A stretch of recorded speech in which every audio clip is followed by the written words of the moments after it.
नमस्कार, मैं हूं आपके साथ मोनिका गुप्ता और आप देख रहे हैं हर खबर बुलेटिन की शुरुआत करेंगे खास खबरों के साथ। पंचकुला में आज प्रदेश के पहले राज्य फैशन प्रौद्योगिकी संस्थान का शुभारंभ हुआ। मुख्यमंत्री मनोहर लाल और केंद्रीय मंत्री पीयूष गोयल ने निफ्ट का शुभारंभ किया। संस्थान में हरियाणा के विद्यार्थियों के लिए 20% सीट आरक्षित होगी। वहीं वर्तमान सत्र में 3 ग्रेजुएशन और 2 पोस्ट ग्रेजुएशन के कोर्स शामिल किए गए हैं। संस्थान के शुभारंभ के दौरान विधानसभा स्पीकर ज्ञानचंद गुप्ता, गृह और तकनीकी शिक्षा मंत्री अनिल विज और स्थानीय सांसद रतनलाल कटारिया भी मौजूद रहे। वहीं प्रदेश के शिक्षा मंत्री कंवरपाल गुर्जर भी इस दौरान मौजूद रहे।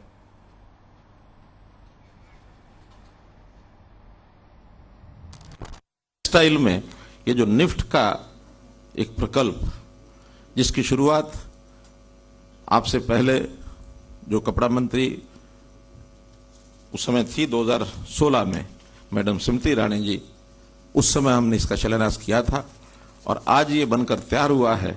आपके हाथों से इसका उद्घाटन हुआ है, आपको मैं बहुत बहुत धन्यवाद करता हूं। ये निफ्ट का 17वां केंद्र है देश में। लगभग 35 साल से निफ्ट ये खुलने शुरू हुए और 17वें केंद्र के रूप में जो आज हमको बताया गया कि बाकी जगह तो देखा नहीं, लेकिन जिस प्रकार का ये भवन है ये सभी निफ्ट के केंद्रों में सर्वोत्तम भवन ऐसा बताया जा रहा है। चरण में 10.5 एकड़ जमीन इसके ऊपर ये इंफ्रास्ट्रक्चर बना है। 133 करोड़ रुपए इस पर लागत आई है। और जो दूसरा चरण है जिसके अंदर बताया गया हॉस्टल्स बनने हैं, एमपी थिएटर बनना है और क्या तीसरी चीज ऑडिटोरियम बनना है, तो 122 करोड़ रुपए का यह खर्च थोड़ा संकेत कर दिया है मैंने कि थोड़ा सहयोग करिए। तो आप अगर चाहें तो हम आधा आधा करके बांट लेंगे और इस 122 करोड़ को मंजूर करता हूं। बड़ा संस्थान इस रूप में ये आया है। और एक खुशी की बात यह है, एक कंसेशन जरूर हमको मिला हुआ है इसके बदले में कि 20% छात्र जो है हरियाणा के डोमिसाइल के होंगे। इसमें पंचकुला के सेक्टर 23 में निफ्ट का हुआ शुभारंभ। हरियाणा को सौगात मिली है। आपको बता दें कि सीएम मनोहर और केंद्रीय मंत्री पीयूष गोयल ने किया शुभारंभ और इसी के साथ प्रदेश में पहला राज्य फैशन प्रौद्योगिकी संस्थान का शुभारंभ हुआ। विधानसभा स्पीकर ज्ञानचंद गुप्ता, गृह मंत्री अनिल विज भी इस दौरान मौजूद रहे और शिक्षा मंत्री कंवरपाल गुर्जर भी इस मौके पर वहां पहुंचे। तो निफ्ट के शुभारंभ के मौके पर सीएम मनोहर लाल ने कई बातें कही। उन्होंने कहा कि प्रधानमंत्री का आभार उन्होंने जताया इसके लिए सबसे पहले। उसके बाद निफ्ट का 17वां केंद्र स्थापित हुआ। उन्होंने क्या कुछ कहा इस दौरान ये आपको बता रहे हैं। उन्होंने कहा कि निफ्ट के सभी केंद्रों में से सर्वोत्तम भवन और 133 करोड़ की लागत से ये भवन तैयार किया गया है। विद्यार्थियों को इस इंफ्रास्ट्रक्चर का लाभ होगा, ये कहा सीएम मनोहर लाल ने। साथ ही उन्होंने ये भी कहा कि हरियाणा के छात्रों के लिए 20% सीट होगी आरक्षित। तो वहीं योग्यता के आधार पर चयन होगा, ये भी कहा उन्होंने। छात्रों को फैशन डिजाइनिंग की नई नई कला सीखने को यहां पर मिलेंगी। सीएम मनोहर की बड़ी बातें आपको बता रहे हैं। समय के अनुसार चीजों का अध्ययन करना होगा। फैशन डिजाइनिंग की मांग बहुत है और जिसको देखते हुए हरियाणा को ये सौगात मिली है।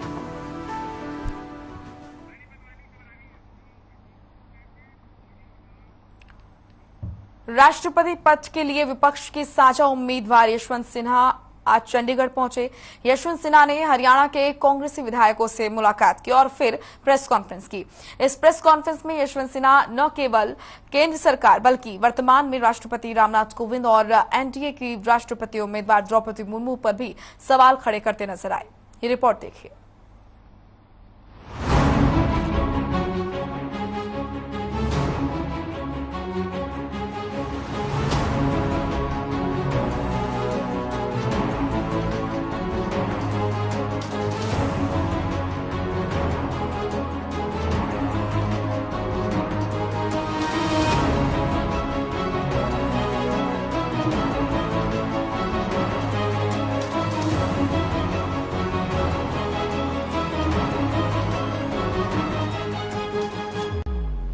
चंडीगढ़ प्रेस कॉन्फ्रेंस में केंद्र पर बरसे यशवंत सिन्हा।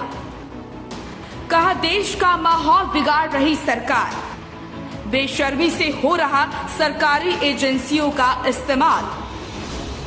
एनडीए की राष्ट्रपति उम्मीदवार मुर्मू पर भी उठाए सवाल। कहा मुर्मू बनी राष्ट्रपति तो आएगा रबर स्टैंप का युग। राष्ट्रपति पद के लिए विपक्ष के साझा उम्मीदवार यशवंत सिन्हा आज चंडीगढ़ पहुंचे। यशवंत सिन्हा ने हरियाणा के कांग्रेसी विधायकों से मुलाकात की। सिन्हा ने कहा विधायकों से मुलाकात के बाद प्रेस कॉन्फ्रेंस करते हैं ताकि जिस संदेश में हम जुड़े हैं वो लोगों तक पहुंचे। ये एक आम चुनाव की तरह नहीं है जिसमें जनता की भागीदारी होती है, तो इसीलिए उन लोगों से तो मिल ही रहा हूं, लेकिन इस संघर्ष का संदेश जनता तक भी जाए इसके लिए भी प्रयास करना। और क्यों आवश्यक है? इसलिए आवश्यक है कि पहले की चुनाव की तुलना में, राष्ट्रपति चुनाव की तुलना में इस बार का जो चुनाव है वो बहुत एक असाधारण परिस्थिति है। जिसके बाद प्रेस कॉन्फ्रेंस में यशवंत सिन्हा ने बीजेपी पर जमकर वार किए और कहा कि देश का माहौल बिगड़ रहा है। देश के जो हालात हैं वो आपको भी पता है, हमको भी पता है। एक अजीब खौफ का वातावरण है, डर और भय का वातावरण है पूरे देश में। कोई हिंदू है तो मुसलमान से डरा हुआ है, मुसलमान है तो हिंदू से डरा हुआ है। समाज को सांप्रदायिक ढंग से बांटा गया है और ये दोनों मिलकर डरे हुए हैं सरकार से और खास करके सरकारी एजेंसियों से। मैंने प्रशासन और पब्लिक लाइफ में 60 साल गुजारे हैं। 60 years is not a small period of time. 60 साल में मैंने इतना आतंक कभी नहीं देखा सरकारी एजेंसियों का जितना मैं आज के दिन देख रहा हूं। यशवंत सिन्हा यही नहीं रुके। उन्होंने कहा कि आज देश में बेशर्मी के साथ सरकारी एजेंसियों का इस्तेमाल हो रहा है। मैं 5 वर्षों तक अटल जी की सरकार में वित्त मंत्री था। ये जो इनफेमस एनफोर्समेंट डायरेक्टरेट है ये उस समय वित्त मंत्रालय के अंतर्गत थी। इनकम टैक्स वगैरह तो था ही। मैं अपने मित्रों को आज के दिन कहता हूं कि मेरे मन में कभी दूर दूर तक ये ख्याल नहीं आया कि इन एजेंसियों का दुरुपयोग करो अपने पॉलिटिकल राइवल्स को, ओपोनेंट्स को फिक्स करने के लिए। और उस समय आपको याद होगा कि कोई इस तरह का मामला भी नहीं हुआ। लेकिन आज कितने धड़ल्ले से, कितनी बेशर्मी के साथ ईडी, इनकम टैक्स और सीबीआई का इस्तेमाल हो रहा है। सिन्हा आगे कहते हैं कि अगर मैं राष्ट्रपति बनता हूं तो ये सब बंद करवा दूंगा। और अगर मैं चुना गया तो मैं आज आपसे वादा करके जाना चाहता हूं, आप देखेंगे कि मेरे शपथ लेने के दूसरे दिन से ही इस प्रकार की हरकत बंद हो जाएगी। कैसे बंद हो जाएगी? मेरे पास कोई पावर तो है नहीं, या नहीं होगा कि मैं सरकार को कहूं कि ऐसा मत करो। लेकिन राष्ट्रपति की एक मॉरल अथॉरिटी होती है, एक उनका नैतिक अधिकार होता है जिसका उपयोग किया जा सकता है और जिसको करना चाहिए। यशवंत सिन्हा ने वर्तमान में राष्ट्रपति रामनाथ कोविंद पर टिप्पणी की ही, साथ ही एनडीए की राष्ट्रपति उम्मीदवार द्रौपदी मुर्मू पर भी सवाल खड़े किए। कहा है कि पिछला 5 वर्ष जो राष्ट्रपति जी का रहा वो खामोशी के 5 वर्ष रहे और अगले 5 वर्ष जो होंगे, अगर मैं नहीं जीतता हूं इस चुनाव को और बीजेपी को उम्मीदवार जीतती हैं तो वो रबर स्टैंप का युग होगा। वहीं नेता प्रतिपक्ष भूपेंद्र सिंह हुड्डा ने बैठक को लेकर जानकारी देते हुए बताया कि आज हमारे विधायक दल की बैठक हुई। बैठक में 30 विधायक मौजूद थे। सभी विधायकों ने कहा यशवंत सिन्हा को वोट देंगे। हमारे उम्मीदवार जो राष्ट्रपति के माननीय यशवंत सिन्हा जी, अध्यक्ष जी, साथीगण, हमारे पुराने साथी कुलकर्णी जी, पूर्व सांसद और पत्रकार बंधुओं साथियों, हमारी मीटिंग हो गई CLP की, वहाँ सिन्हा साहब थे वहाँ और सारे 30 विधायक थे वहाँ पर हाजिर। 30 ने ही अश्योर किया है कि पार्टी की जो डायरेक्शन है उसके हिसाब से सब एक वोट, सब 30 के 30 यशवंत सिन्हा जी को देंगे। तो ये आए हैं, इनका मैं आभार व्यक्त करता हूँ कि पहले वहाँ आए, अब PCC में आप लोगों से मिलने के लिए आए हैं। सारी इन्होंने बात तफसील में आपको बता दी है, तो मैं इनका फिर से यहाँ आने पर स्वागत भी करता हूँ, धन्यवाद भी करता हूँ। विपक्ष के राष्ट्रपति उम्मीदवार यशवंत सिन्हा केंद्र सरकार से लेकर वर्तमान में राष्ट्रपति रामनाथ कोविंद और अब NDA की राष्ट्रपति उम्मीदवार द्रौपदी मुर्मू पर भी बरसे। अब देखना होगा कि सिन्हा के इन तीखे वार पर बीजेपी की क्या प्रतिक्रिया आती है और आने वाले समय में यशवंत सिन्हा की मेहनत कितनी रंग लाती है। हर खबर ब्यूरो।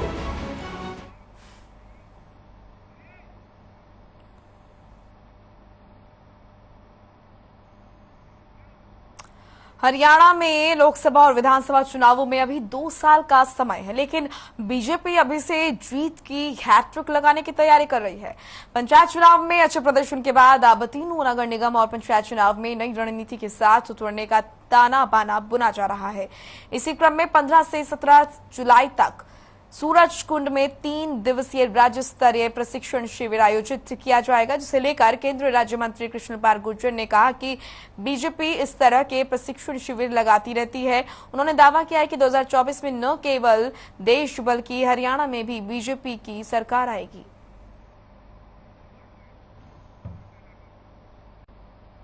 पार्टी में इस तरह के प्रशिक्षण शिविर कोई पहली बार नहीं लग रहे।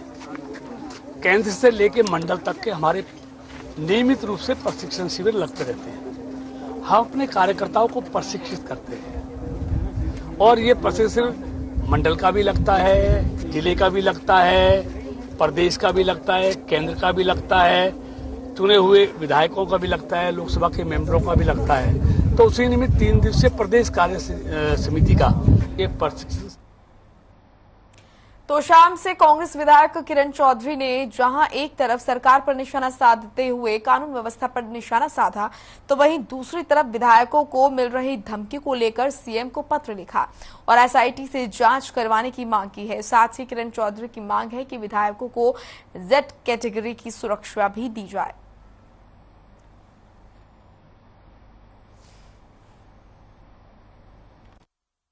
ऐसी बात है, ये तो चिंताजनक बात है कि 6 विधायक जो हैं उनको धमकियां मिल रही हैं फोन के ऊपर, मैसेजेस के जरिए, और एक विधायक के घर में तो घुसकर जो है मारपीट करी गई है। तो कानून व्यवस्था पूरी तरह से विफल हो चुकी है और इसका संज्ञान जो है बहुत ही कड़े तरीके से जो है सरकार को लेना चाहिए। ये चिट्ठी मैंने माननीय मुख्यमंत्री जी को लिखी है, क्योंकि ये जो कार्रवाई जो करी गई है कि 2-2 इनको ये दे दिए गए हैं अपने गनमैन जो हैं उनसे। गोलाचीका में विकास कार्यों की पोल खोलने वाले और अपने ही डिप्टी सीएम पर आरोप लगाने वाले जेजेपी के विधायक ईश्वर सिंह की मुश्किलें बढ़ती जा रही हैं, लेकिन अब उनके बयान को लेकर जनता में भी आक्रोश है। लोगों में इतना रोष बढ़ गया कि विधायक ईश्वर सिंह के घर का घेराव किया और कहा कि जब गोला के साथ सौतेला व्यवहार किया जा रहा था तो विधायक 3 साल तक चुप क्यों थे? विधायक की ओर से पहले क्यों नहीं आवाज उठाई गई? विधायक को अपने पुत्र और पुत्रवधू को हरियाणा सरकार में चेयरमैन बनाने के बाद ही सड़कों की क्यों याद आई? लोगों ने कहा कि जब उनके कई बार विधानसभा में आवाज उठाने और लिखित में प्रार्थना पत्र और यहां पर रिमाइंडर भेजे जाने पर भी समस्याओं का कोई समाधान नहीं हुआ, तो उन्हें इस्तीफा देकर हमारे साथ आकर धरने पर बैठ जाना चाहिए।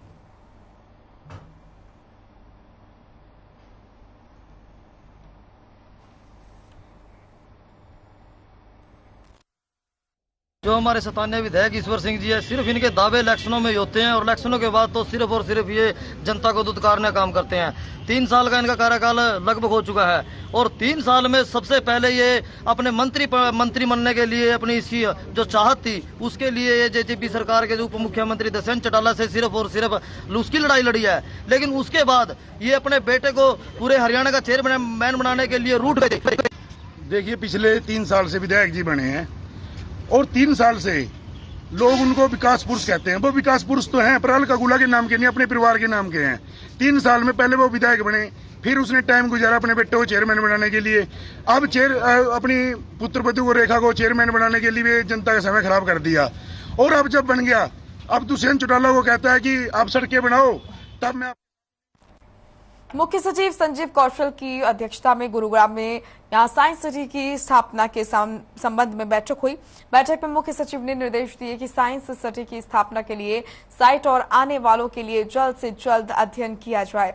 उन्होंने कहा कि साइंस सिटी हरियाणा के लिए आकर्षण का केंद्र बनेगा। मुख्य सचिव ने कहा कि साइंस सिटी में बच्चों को साइंटिफिक प्रिंसिपल्स खेल खेल में सीखने का अवसर मिलेगा। साइंस सिटी के विकसित होने से क्षेत्र के लोगों को प्रत्यक्ष और अप्रत्यक्ष रूप से रोजगार के अवसर भी मुहैया होंगे। इसमें साइंटिफिक थीम्स जैसे फिजिक्स, केमिस्ट्री आदि कॉन्सेप्ट्स पर थीमेटिक गैलरी बनाई जाएगी।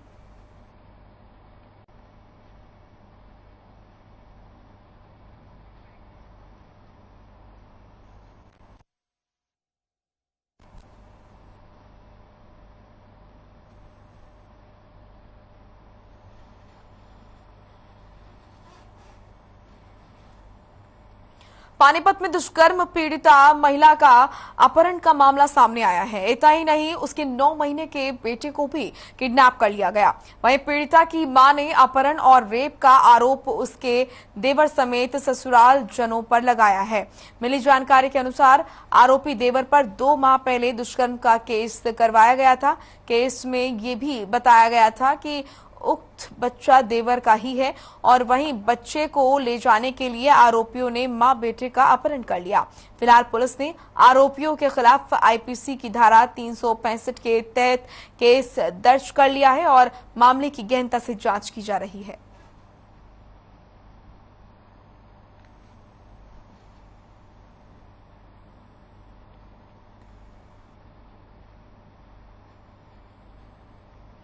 तो दुष्कर्म पीड़िता का अपहरण किया गया। इतना ही नहीं, 9 महीने के बच्चे को भी साथ में किडनैप कर ले गए अपहरणकर्ता। हालांकि मामले की जांच में पुलिस जुट चुकी है और इस पूरे मामले की गहनता से जांच की जा रही है।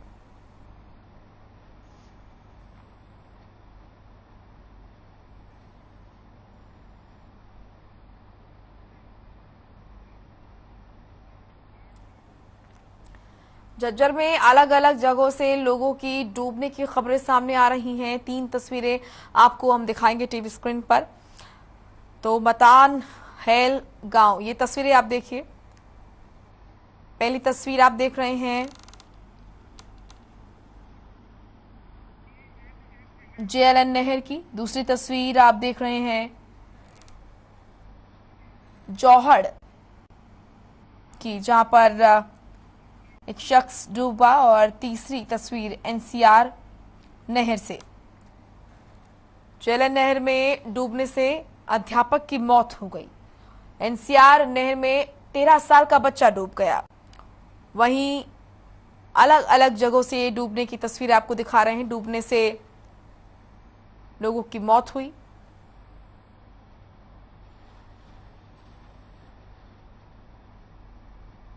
जेएलएन नहर, जौहड़ और साथ ही एनसीआर नहर में डूबने से लोगों की मौत हुई। अलग अलग जगहों की तस्वीरें।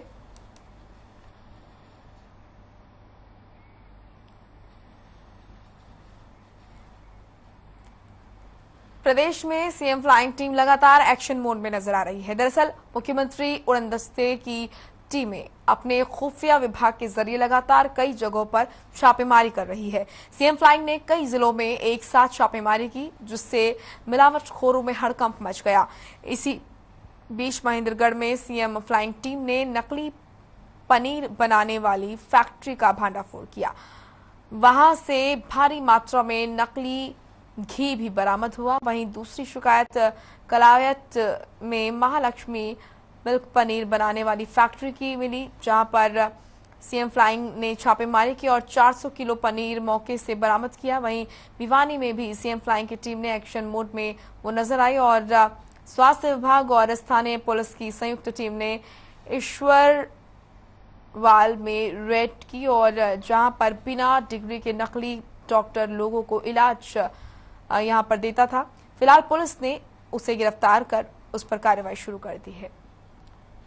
तो ये तस्वीरें आप देख रहे हैं, जगह जगह सीएम फ्लाइंग की टीम ने छापेमारी की, जहां पर कलावत, महेंद्रगढ़ और भिवानी में आपको बता दें कि नकली पनीर की फैक्ट्रियों पर छापेमारी की गई। तो वहीं दूसरी तरफ भिवानी में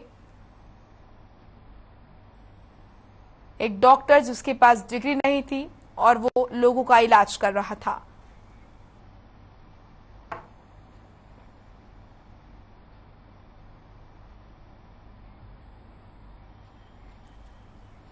भिवानी में हरियाणा बोर्ड का प्रदेश का एकमात्र स्कूल सर्वपल्ली राधाकृष्णन स्कूल की बिल्डिंग मेंटेनेंस के बाद एक भी बारिश सहन नहीं कर पाई। दरअसल रविवार को हुई बारिश ने पीडब्ल्यूडी विभाग के अधिकारियों की पोल खोलकर रख दी है। बारिश के बाद दीवारों में से पानी अंदर आ गया। अब ये स्कूल की बिल्डिंग बोर्ड को सौंपी ही जानी थी कि बारिश आने के बाद बोर्ड ने इसे लेने से इनकार कर दिया।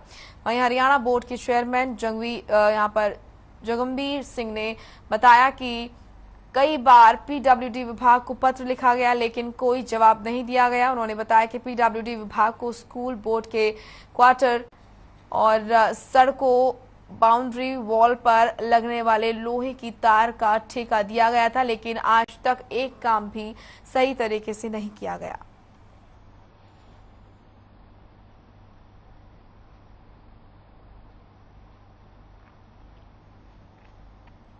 डालना था उसके अंदर 4 फुट का, वो हमने 4 फुट का कनेक्ट कर रखा है। वहां से अगर कोई लीकेज आ रही है तो वो तो पुराना पाइप है ना, उसके अंदर ब्लॉकेज है तो उसका तो हमारे सर स्कोप ऑफ वर्क में उसके हिसाब से हमारा काम 100% है। नहीं, क्वालिटी कंटेंट आप 100% चेक करा लीजिए। हमने स्लैब डाली है, उसका टेस्टिंग उसका टेस्ट रिपोर्ट है, उसकी डिपार्टमेंट में सबमिटेड है, वो सारी चीजें हैं। हमारे पास केवल जेई है, कोई एसडीओ नहीं हमारे पास बोर्ड के पास। और जो टेंडर में जो शर्तें थी उस अनुसार काम किया जाना था। ठेकेदार को ही जब लेंटर लगाता उसके अंदर ही पाइप दबाने होते हैं, बाहर नहीं दबाने होते। आपने देखा भी होगा कितने सारे पाइप बाहर लगे हुए हैं। 1,05,20,000 का ये ठेका हमने पीडब्ल्यूडी को आउटसोर्स से काम करने के लिए दिया था। उन्होंने अशोक कुमार जी को ठेका दिया, उन्होंने आगे कर दिया। सर ये काम था, जो अदर काम आपने गिनवाए फुटपाथ का, सड़क बनाने का, वो कितने के थे? वो अलग अलग ठेकेदारों को हुए। सड़क भी लगभग 2.5 करोड़ रुपए के आसपास की थी, उसमें से 40 लाख के आसपास हमारे बचते हैं। और 2018 का मामला है, सड़क 19 में बन चुकी है, उसके बाद भी कोई हिसाब नहीं हुआ। चलिए फिलहाल इस बुलेटिन में इतना ही। आप देखते रहिए हर खबर। नमस्कार।